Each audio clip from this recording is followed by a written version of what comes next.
1장입니다.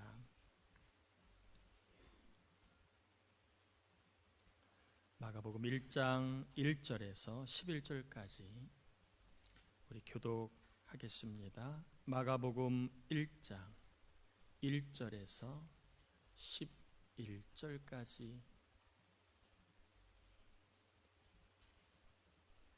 마가복음 1장 1절에서 11절까지의 말씀 교독합니다. 하나님의 아들 예수 그리스도의 복음의 시작이라.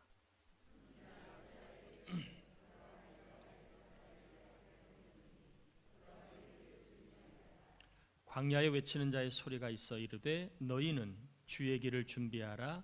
그의 오실 길을 곧게 하라. 기록된 것과 같이.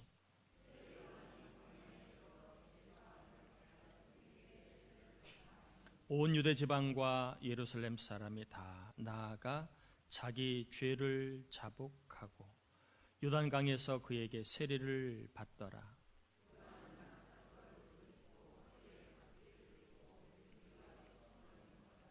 그가 전파하여 이르되 나보다 능력 많으신 이가 내 뒤에 오시나니 나는 굽혀 그의 신발끈을 풀기도 감당하지 못하겠노라.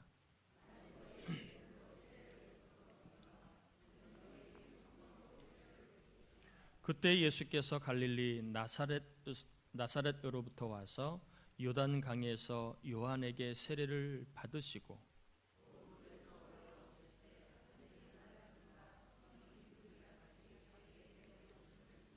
같이요 하늘로부터 소리가 나기를 너는 내 사랑하는 아들이라 내가 너를 기뻐하노라 하시니라. 아멘. 이번 주부터는 마가복음을 우리가 같이 좀 살펴보면서 하나님의 음성을 좀 듣는 그러한 시간을 갖겠습니다. 마가복음의 저자가 누구인지 좀 정확하게 기록이 되어 있지 않기 때문에 저자가 누군지에 대해서는 약간 좀 의견이 있습니다. 그러나 전통적으로 저자가 누구냐 하는 견해는 마가라고 하는 요한이라 하는 견해가 이 전통적인 견해입니다.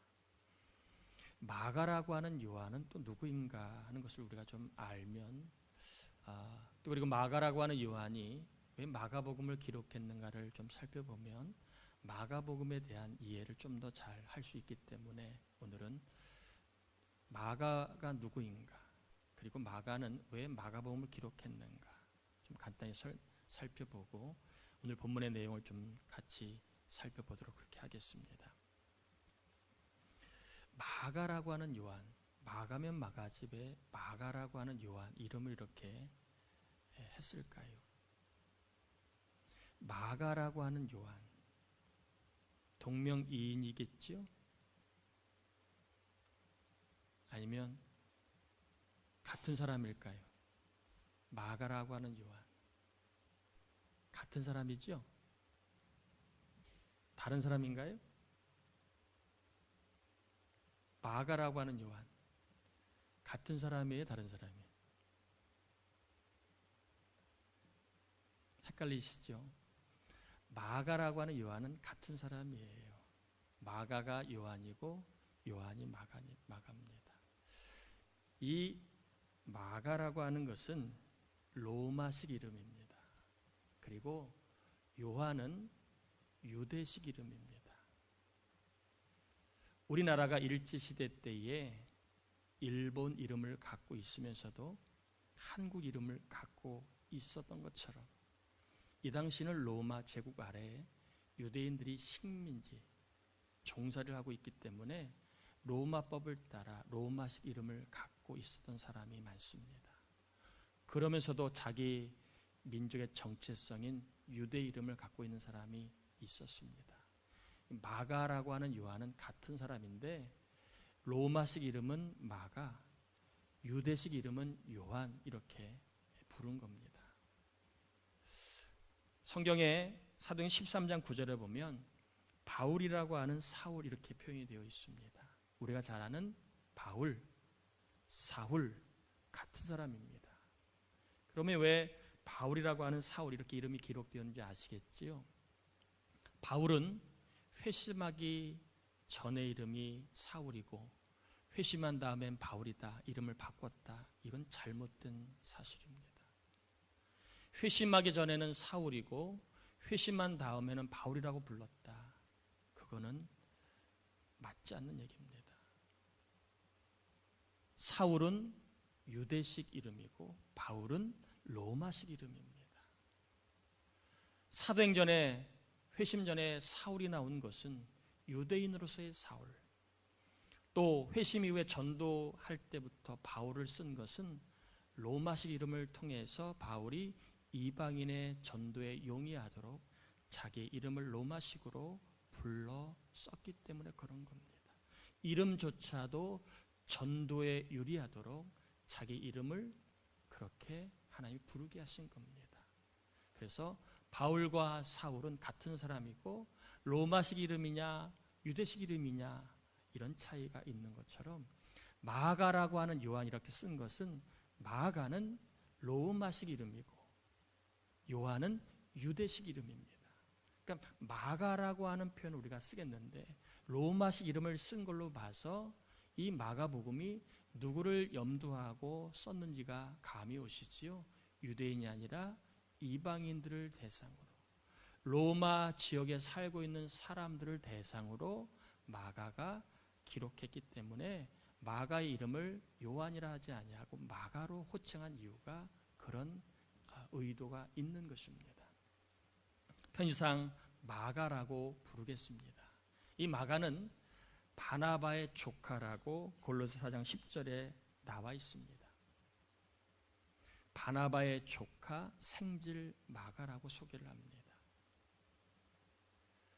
안디옥 교회가 부흥하자 그 교회에 예루살렘에서 파송을 합니다. 바나바라고 하는 목회자를 안디옥 교회에 파송을 합니다. 교회가 점점 부흥하고 동역자가 필요해서 이제 사도 바울을 부르게 됩니다. 안디옥 교회에는 바울과 그리고 바나바라는 목회자가 교회를 섬기는데 어느 날 예루살렘에 큰 흉년이 들어 예루살렘 교회가 아주 어렵다는 이야기를 듣고 안디옥 교회가 구제연금을 모읍니다. 누구에게 전달을 부탁했느냐? 안디옥 교회 목회자인 바울과 바나바에게 예루살렘 교회의 구제연금을 전달해 줄 것을 요청받아 바울과 바나바가 예루살렘 교회에 갑니다. 가서 구제헌금을 이제 전달하고 돌아오는 길에 누구를 데리고 오느냐 하면 마가를 데리고 옵니다. 마가가 이제 바울과 바나바와 함께 안디옥 교회에서 이제 목회를 돕는 수행원으로서 역할을 하는데 이 마가가 아마 안디옥 교인들에게 좀 인심, 신임을 많이 얻은 모양입니다. 하나님의 감동으로 바울과 바나바가 이제 선교사로 파송을 받는데 이때 수행원으로 누가 같이 가느냐? 마가를 데리고 갑니다. 이제 세 사람 바울, 바나바, 마가가 선교 여행을 떠나는데 구보로 섬을 거쳐 이제 터키 남부 지역인 밤빌리아 버가 지역에 도착을 했는데 이 지역에서 난데없이 마가가 그냥 예루살렘으로 돌아가 버립니다. 자, 여러분 입장에서 볼 때 얘기도 없이 양해도 없이 함께했던 친구가 가버렸습니다. 이해할 수 있어요? 괘씸하지 않겠어요? 어쨌든 우여곡절 끝에 1차 선교여행을 마치고 다시 이제 바울과 바나바가 2차 선교여행을 갈 것을 작심을 하는데 여기에서 이제 문제가 생깁니다. 바나바는 누굴 데리고 가자? 자기 조카 마가를 데리고 가자. 한 번 실수하지 두 번 실수하랴. 한번 기회를 줘보자. 바나바는 마가를 데려가자고 그렇게 주장하는데 이때 바울은 우리와 함께 했다가 떠난 자, 돌아선 자는 그런 자를 데리고 가는 것은 옳지 않다. 한 번 뒤통수를 친 놈은 또 뒤통수를 친다. 이게 논리입니다. 절대로 바울은 마가를 데려가서는 안 된다. 옳지 않다. 둘이 진짜 심하게 다퉜습니다. 성경에 바나바는 기록되기를 착한 사람이라고 기록되고 그다음에 성령이 충만한 사람이라고 기록되어 있습니다. 그러니까 자타가 공인하는 성격 좋은 사람이에요. 자타가 공인하는 정말 괜찮은 성품을 갖고 있는 사람이 바나바였습니다. 자기 조카이기 때문도 하겠지만 성품이 사람을 세우는 것을 좋아하는 사람이었습니다. 또다시 기회를 주면 일어날 거야 하고 바나바는 마가에게 기회를 주자고 얘기했고, 그러나 바울은요 율법을 공부한 사람입니다. 원칙주의자입니다. 한번 삐딱선을 탄 사람은 절대 안 됩니다. 한번 눈 밖에 벗어난 사람은 절대 함께하지 않습니다. 그리고 바울은 다메토상에 주의 음성을 친히 들었습니다. 내가 이방인의 사도로 나를 부르셨기에 나는 그 일에 충성해야 되는데 걸리적거리는 사람은 함께할 수 없다. 사역 중심적인 그런 사람이 바울이었습니다. 중간에 말도 없이 간 사람, 무책임한 사람, 바울 입장에서는 함께 할 수가 없는 사람이었습니다. 둘이 심하게 다투고 화해했을까요? 갈라섰을까요? 오늘 초장부터 이렇게 피드백이 잘 안 되네요. 자, 바울과 바나바가 심하게 다투고 갈라섰을까요? 없었던 일로 화해했을까요? 갈라섰어요. 선교도 갈라섰습니다. 바나바는 마가를 데리고 자기의 고향 구브로섬 키프로스 선교를 떠났고, 이제 바울은 또 자기가 함께 할 수 있는 사람 실라를 데리고 2차 선교 여행을 떠나게 됩니다. 바울 입장에서도 마가가 마음에 들지 않았겠지만 그래도 기회를 또 주지 않는 그런 바울을 보고 마가도 아마 상심을 했겠지요.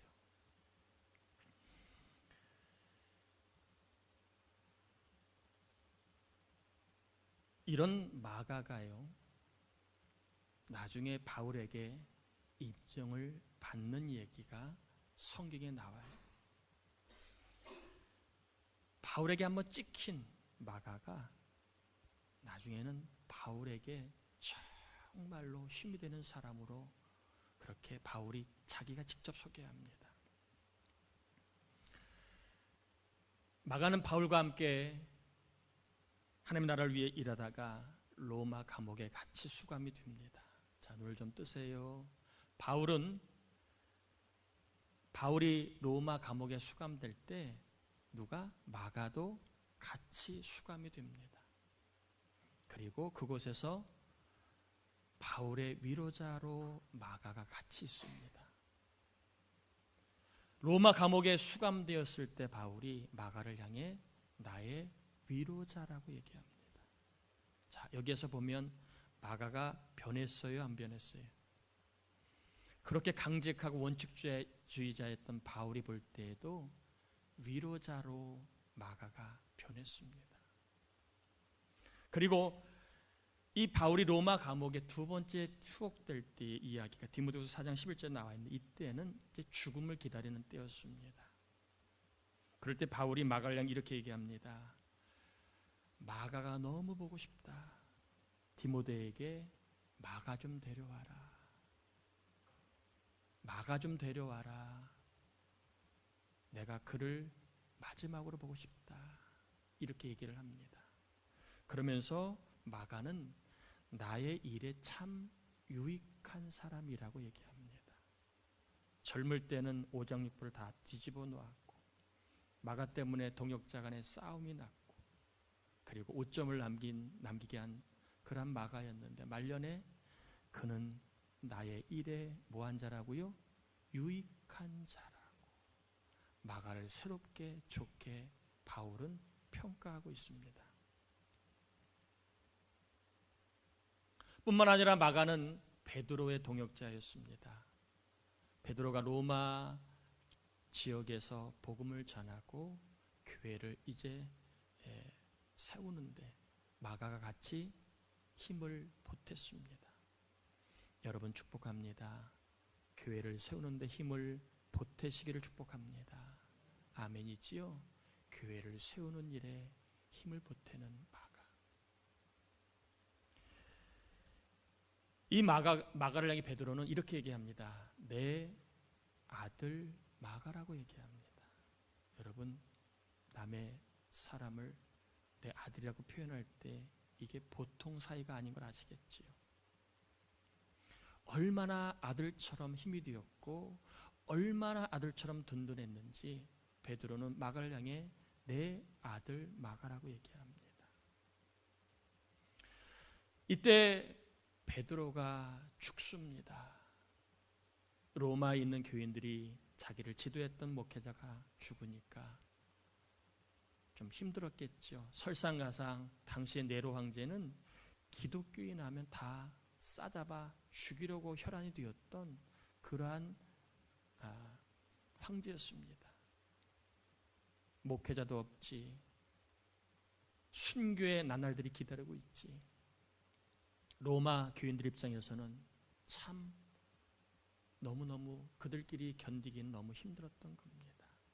이 사실을 누구보다 잘 알았던 마가가 하나님의 감동을 받아 박해와 고난 가운데 있는 로마 교인들이 흔들리지 않도록, 오히려 천국을 바라보며 예수님처럼 살 수 있도록 복음서를 기록한 게 이제 마가복음이 됩니다. 이 마가복음은 주 대상자가 이방인이었고, 그리고 고난과 순교의 목전에서 어떻게 살까를 고민하고 있는 자들에게 소개하고 있는 복음서입니다. 그들이 복음을 통하여 다시 한번 예수님을 따라 살기를 권면하고 있고 예수님처럼 부활할 것을 소망하며 살라고 주신 복음서가 마가복음입니다. 여러분, 복음은 예수님 안 믿는 사람, 이제 막 교회 다니는 사람만 읽는 게 아니에요.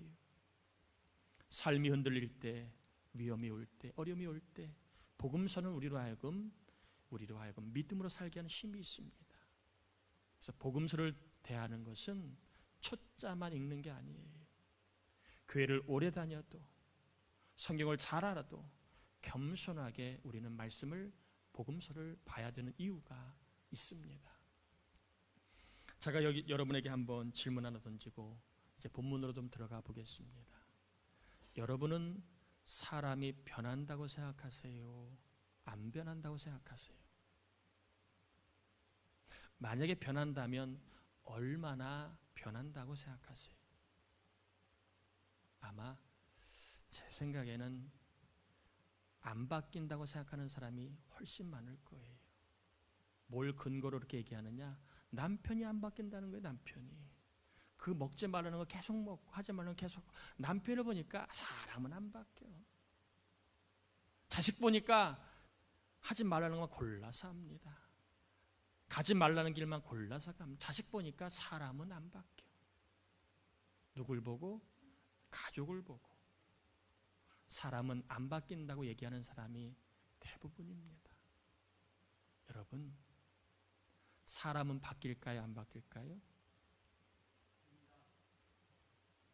얼마나 바뀔까요?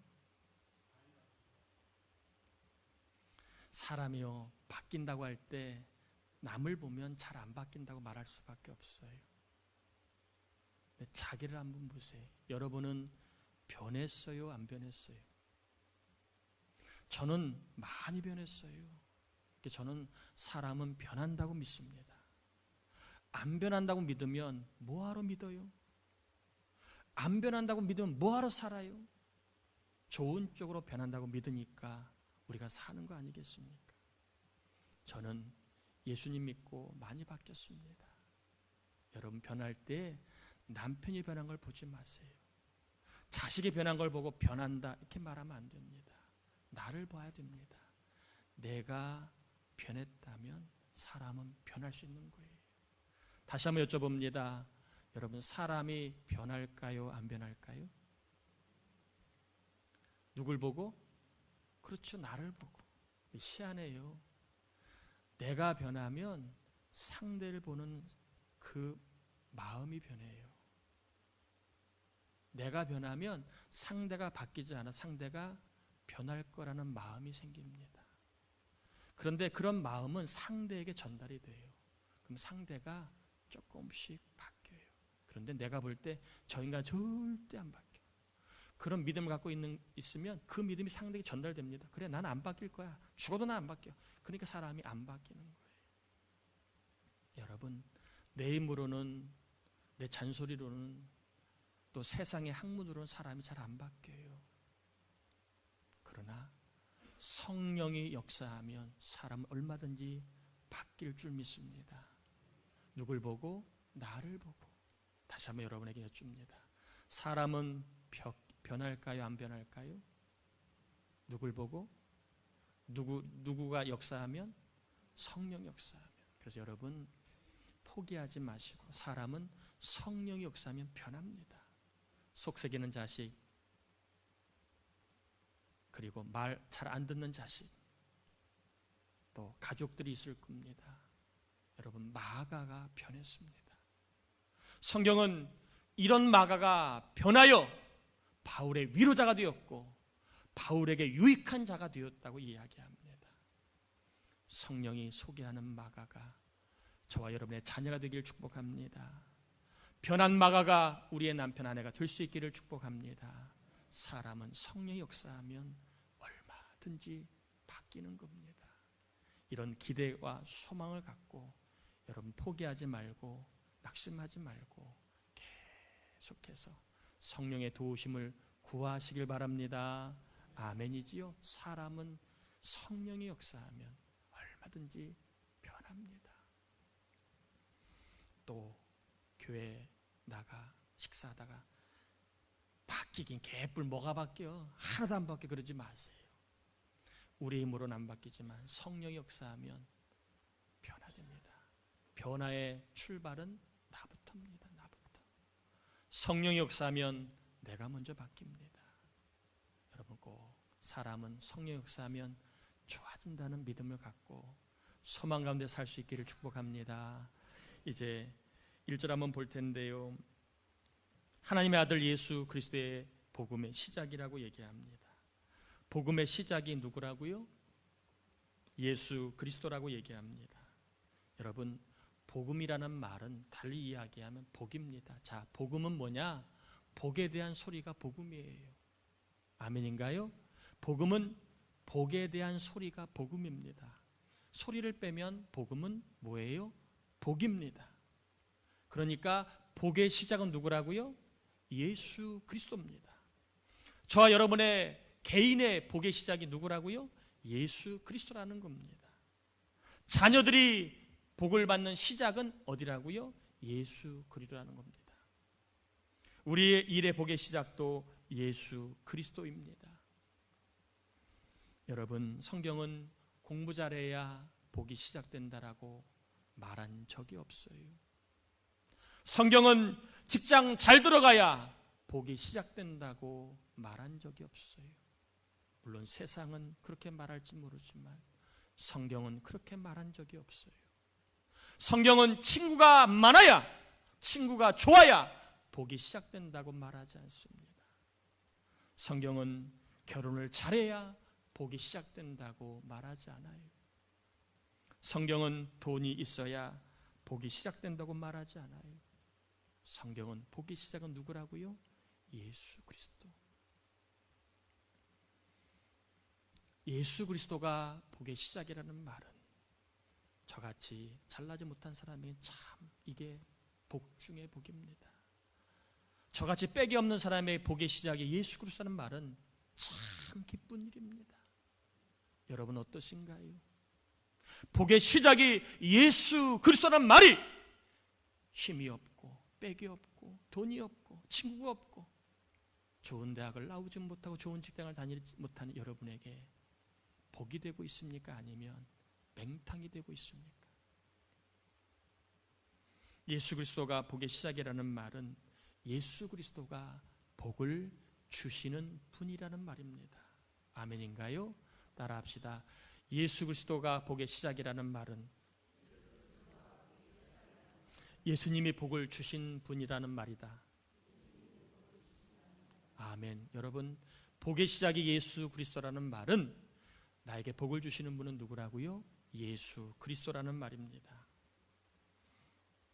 사람에게 복을 주시는 분이 누구인지가 창세기 1장 27절 28절에 소개되어 있는데, 하나님이 자기 형상 곧 하나님의 형상대로 사람을 창조하시되 남자와 여자를 창조하시고 하나님이 그들에게 뭘 주시며? 복을 주시며 라고 되어 있습니다. 여러분, 죽은 조상이 복을 주는 거 아닙니다. 제삿날 조금 어겼다고 복을 못 받는 거 아니에요. 제사상 정성을 들이지 않았다고 복을 못 받는 거 아닙니다. 죽은 조상, 죽은 부모는 우리에게 복을 주는 존재가 아니에요. 여러분, 살아있을 때 효도하시고 죽은 다음에 기념은 하시지만 이 죽은 자의 기일에 대한 어떠한 두려움 갖지 않길 바랍니다. 죽은 조상이 우리에게 복 주는 거 아니에요. 아멘인가요? 아멘 하셔야 됩니다. 안 그러면 계속 죽은 조상에 대한 그러한 눌림이 있습니다. 내가 정성을 안 겠으니 안 좋은 일이 생길 거야. 내가 제사상을 잘못 차려서 나쁜 일이 생길 거야. 그럴 수 있습니다. 죽은 조상이 우리에게 복을 주는 거 아닙니다. 귀신이 복을 주는 거 아닙니다. 귀신이 복을 주는 거 아니에요. 한국 사람들에게 귀신은 누구예요? 죽은 자의 억울한 혼이 귀신입니다. 아니에요. 죽은 자가 귀신이 될 수 없어요. 귀신은 하나님께 불순종한 타락한 악한 천사가 귀신이지, 여러분이 조금 섭섭하게 했다고 부모님이 귀신이 되어서 여러분을 괴롭히는 거 아니에요. 아멘 하셔야 됩니다. 억울한 자가 죽어서 귀신이 되는 게 아니에요. 우리를 죽이고 도적질하고 멸망시키려고 존재하는 게 타락한 천사, 악한 영 귀신입니다. 절대 죽은 부모님, 죽은 자가 귀신이 되어 여러분을 괴롭히는 게 아니에요. 귀신은 영적으로 다른 존재입니다. 타락한 천사가 귀신이 되어서 우리를 죽이고 도둑질하고 빼앗기는 겁니다. 여러분, 귀신을 너무 두려워하지 않기를 바랍니다. 또 귀신을 두려워하여 귀신에게 복을 비는 자가 없기를 바랍니다. 아멘인가요? 또한 나라가, 정부가 우리에게 복을 주는 거 아닙니다. 좋은 여건을 만들어주면 다행이지만 복은 나라가 주는 거 아니에요. 복은 국회의원이 주는 거 아닙니다. 지들도 앞길을 모르는데 어떻게 우리에게 복을 줍니까? 5년 뒤, 10년 뒤 어떻게 될지도 모르는 사람들이 어떻게 우리에게 복을 줍니까? 여러분, 부모님이 나에게 복을 줘야지 아닙니다. 부모님을 잘 만났으면 감사하시고, 부모님 혹시 여러분에게 마음에 들지 않으면 부모님 원망하기보다는 그런 환경에서 여러분이 처하면 더 귀한 그러한 성격과 좋은 인생의 자세를 배우게 됩니다. 부모님이 넉넉하면 넉넉한 대로 감사하시고, 부모님 어렵게 살면 또 부모님 덕에 우리가 더 하나님 의지할 수 있는 거니까 여러분, 부모님이 너무 연연해하거나 원망하지 않기를 바랍니다. 부모님은 우리에게 복을 주는 그러한 존재가 아닙니다. 우리를 돌봐주는 존재지 우리에게 복을 주는 존재가 부모님이 아니에요. 부모님이 나에게 많은 걸 주지 않았다고 원망하는 일이 없길 바랍니다. 아멘인가요? 복을 주는 사람은 부모님이 아니에요. 나라가 아니에요. 이번에 이 당을 뽑으면 복 주겠지. 천만의 말씀, 만만의 말씀. 제사를 잘 드리면 복을 받겠지. 아닙니다. 우리에게 복을 주시는 분은 누구라고요? 하나님이십니다. 하나님이 사람을 지으시고 복을 주시되, 따라합시다. 하나님이 나에게 복을 주시는 분이다. 여러분 꼭 원망이 들 때마다, 불안할 때마다 여러분이 선포하셔야 돼요. 하나님이 나에게 복을 주신다. 아멘인가요? 자, 성경에는 예수님을 하나님의 뭐로 소개합니까?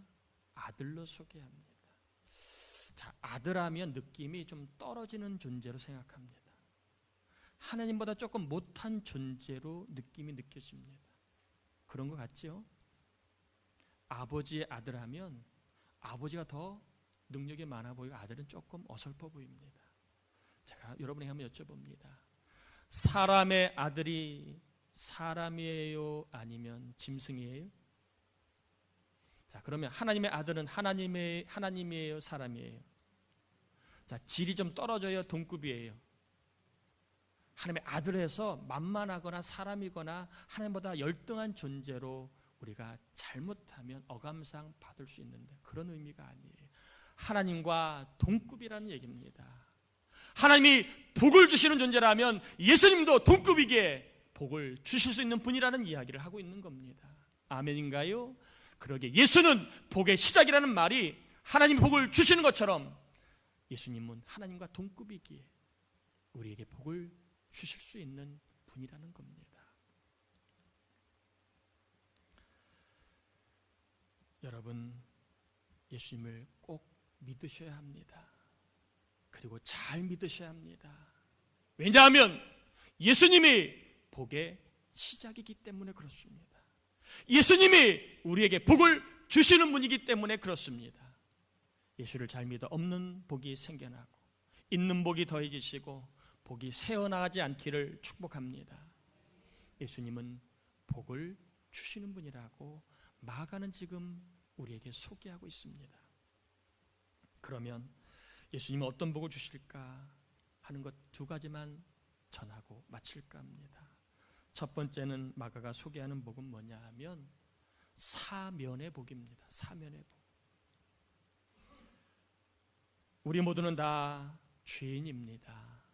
양심에 손을 얹고 나는 죄가 없어 할 사람도 있겠지만, 그러나 하나님 앞에 우리는 다 죄인입니다. 제가 한번 죄인인지 아닌지 한번 여러분에게 가늠해 볼 수 있도록 질문 하나 던져볼게요. 여러분은 사랑을 하고 있습니까? 아니면 미워하고 있습니까? 그럼 조금 더 애매하죠? 사랑은 오래 참고 온유하며, 이렇게 한번 제가 항목을 좁혀 얘기해 보겠습니다.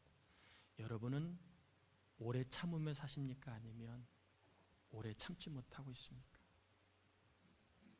여러분이 오래 참지 못하면 사랑하지 않는 겁니다. 그러면 주의 계명을, 사랑하라는 계명을 어겼기 때문에 우리는 죄를 지은 존재입니다. 단지 해코지를 한 게 죄가 아니라 하나님의 계명을 하나라도 어기면 우리는 죄를 지은 거예요. 사랑이라고 하는 이 잣대만을 가지고도 우리는 완벽하게 죄인입니다. 왜 미워하는 사람이 많은지, 꼴보기 싫은 사람이 많은지, 왜 이렇게 참지 못하고 쏟아대는지, 사랑만 갖고도 우리는 하나님 앞에 죄인입니다. 죄인에게 최고의 복이 뭡니까? 죄가 없다. 이제 감옥에서 나가라. 사면이 최고의 복 아니겠습니까? 감방에 있는 사람에게 뷔페 식사를 주는 게 복일까요? 아니면 사면하는 게 복일까요? 사면이 더 큰 복입니다. 여러분, 우리가 착하게 살면 죄가 사면받을까요? 우리가 열심히 살면 죄가 사면받을까요? 미안하다고 자책하며 내가 살면 죄가 사면받을까요? 우리의 죄는 내 입으로 사면받기엔 너무 큰 죄입니다. 그리고 그 죄가 너무 많아요. 내 힘으로 사면받을 수 없습니다. 미워하는 사람이 한둘이야지요. 오래 참지 못한 게 한두 번이야지요.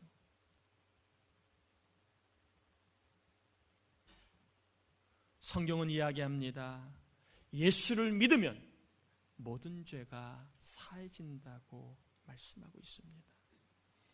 세례 요한은 예수님을 소개하기를 나보다 능력이 많으신 분인데 그분에게는 죄사함의 능력이 있다고 얘기합니다. 예수님이 복의 시작인 이유를 아시겠지요.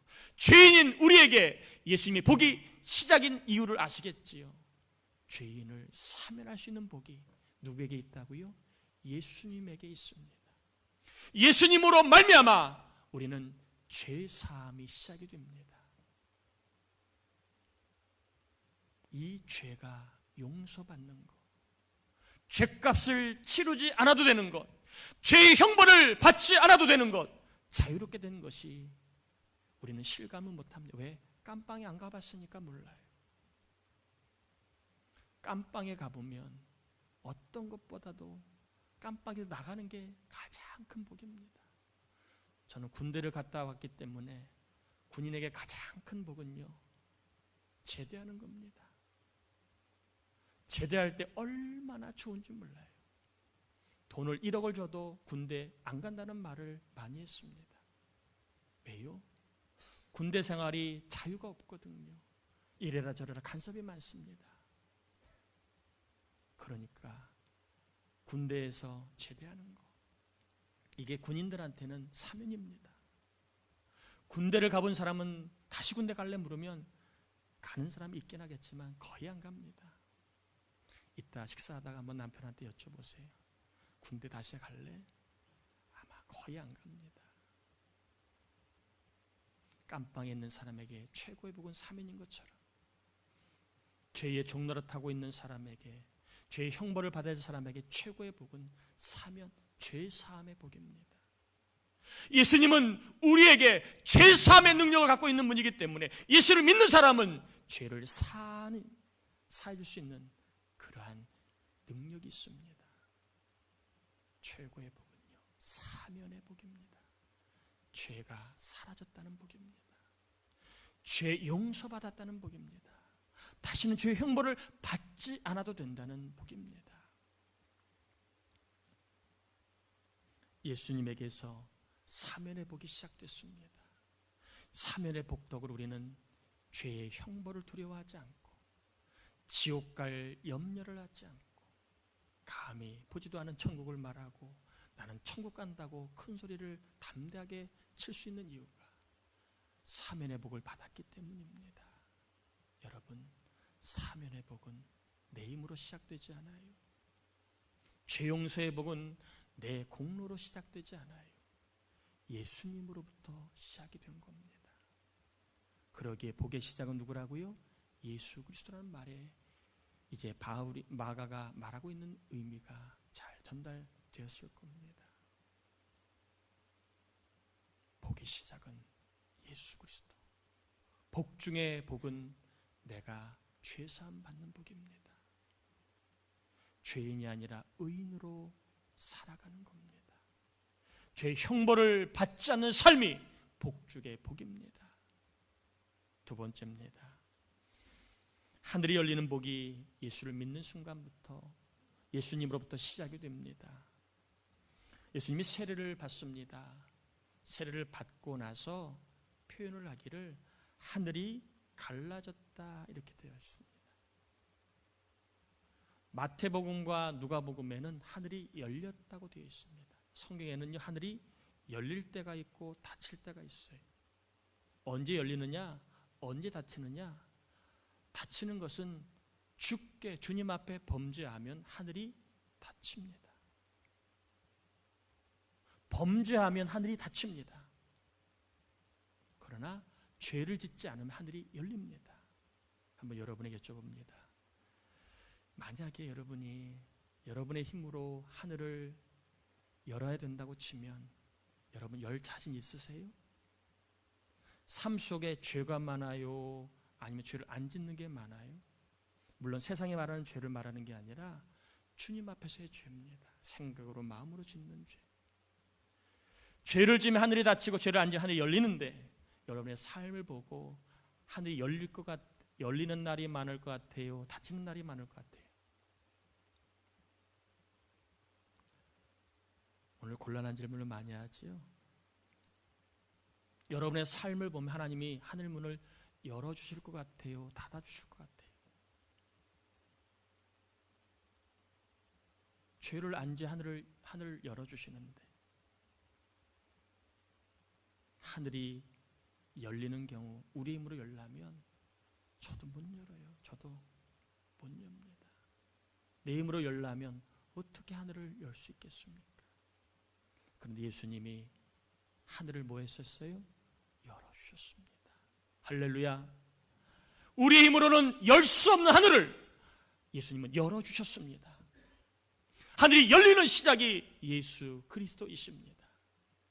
저는 하늘을 지갑이라고 표현을 합니다. 하나님의 지갑이라고 얘기합니다. 하늘이 열렸다는 말은 하나님의 지갑이 열렸다는 말입니다. 누가 열어주셨다고요? 예수님이 열어주셨다는 말입니다. 여러분, 하나님의 지갑 하늘이 열렸음을 믿고 예수님 의지하며 이왕 공부하는 거, 요즘에 청년들한테 열심히 하는 말 하면 청년들이 좀 분노한대요. 분노. 열심히 살아서 얻는 게 하나도 없다고 열심히만 살라고 얘기하면 혼나요. 잘못하면 애들이 승질내요. 그래도 축복합니다. 예수님 믿고 최선을 다해 공부하길 바랍니다. 복이 시작될 겁니다. 왜요? 예수님이 여러분에게 하늘을 열어주셨으니까. 또 일하는 여러분을 축복합니다. 힘들고 어려워도 예수님 의지하여 최선을 다해 일하십시오. 복이 시작될 겁니다. 왜요? 예수님 하늘 문을 열어주셨으니까. 예수님 의지하고 여러분 게으르지 말고 뭔 일이든 간에 최선을 다하십시오. 하늘이 열려 복이 시작되었으니까 말입니다. 어떤 상황에서도 다쳤다고, 막혔다고, 절망하거나 포기하거나 원망하는 일이 없기를 바랍니다. 우리에게는 예수님 하늘을 열어주셨습니다. 다시 한번 어려운 때입니다. 이걸 생각하면 골치 아프고 저걸 생각하면 안타깝고 또 마음껏 내가 도와주지 못해 부모로서 미안할 때도 있고 자식으로서 마음껏 하고 싶은데 때로는 제약이 많아 때로는 절망하고 불평할 수도 있는 때입니다. 여러분, 오늘 하나님께서 우리에게 말씀하십니다. 복의 시작은 예수 그리스도야. 저와 여러분의 복의 시작은 예수 그리스도입니다.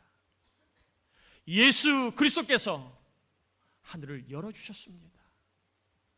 아멘인가요? 하늘을 열어주신 예수 그리스도를 믿고 여러분 어떤 일이든 원망하지 마세요. 포기하지 마세요. 그리고 그 길을 계속 가시길 바랍니다. 여러분을 축복합니다. 예수님을 이왕이면 잘 믿으시길 바랍니다. 아멘이신가요? 왜요? 그분이 우리 복의 시작이기 때문에 그래요. 여러분 예배도 잘 드립시다. 왜냐하면 예수 그리스도 우리의 예배를 받으신 분이 복의 시작이기 때문에 그래요. 복을 주려고 딱 하는데 예배 자세가 안 좋으면 마음이 다칩니다. 여러분 복의 시작 예수 그리스도입니다. 세상 사람은 나라를 탓하고 부모를 탓하고 기성세를 탓할지 모르지만 우리 믿는 사람은 복의 시작이 예수 그리스도이기 때문에 예수를 더 의지하고 믿는 길이 우리가 힘써야 될 길입니다. 예수를 잘 믿고 어떤 길이든 그 길을 여러분 계속 걸어가시길 바랍니다. 왜요? 그 길은 복이 시작된 길이기 때문에 그렇습니다. 저와 여러분 인생 속에 예수를 잘 믿다가 복이 더해지시고 그리고 복이 시작되는 간증이 더 더해지시기를 예수님의 이름으로 축복합니다. 우리 찬양하고 좀 하시고 좀 기도하고 싶습니다. 주님 한 분밖에는 이 찬양 좀 하시고 기도하겠습니다.